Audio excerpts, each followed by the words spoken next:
এক ঘন জঙ্গলের মাঝখানে বাস করত এক বড় হাতি, যার নাম ছিল গজরাজ। গজরাজ ছিল জঙ্গলের রাজা। তার বিশাল দেহ এবং গর্জন শুনে সবাই ভয় পালিয়ে যেত। কিন্তু গজরাজের একটি খারাপ অভ্যাস ছিল, সে ছোট প্রাণীদের উপেক্ষা করত এবং তাদের সঙ্গে খারাপ ব্যবহার করত। একদিন গজরাজ জঙ্গলের এক সরু পথে হাঁটছিল। পথের ধারে একটি ছোট পিঁপড়া, যার নাম ছিল টিকু, নিজের ঘর বানানোর জন্য মাটি নিয়ে কাজ করছিল। গজরাজ কোনো দিকে না তাকিয়ে টিকুর কাজের উপর দিয়ে হেঁটে গেল। এতে টিকুর ঘর ভেঙে গেল, আর টিকু খুব কষ্ট পেল।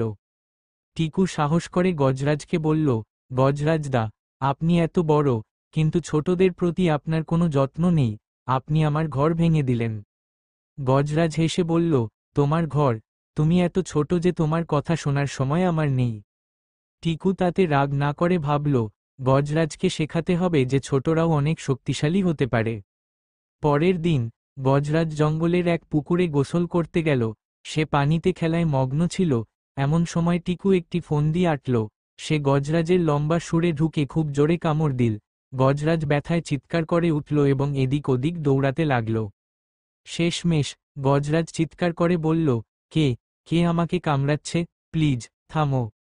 টিকু তখন সুর থেকে বেরিয়ে বলল, গজরাজদা, এটা আমি, টিকু।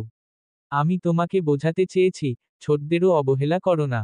আমরা ছোট হলেও আমাদের শক্তি আছে। গজরাজ লজ্জায় মাথা নিচু করে বলল, তোমার কথা একদম ঠিক।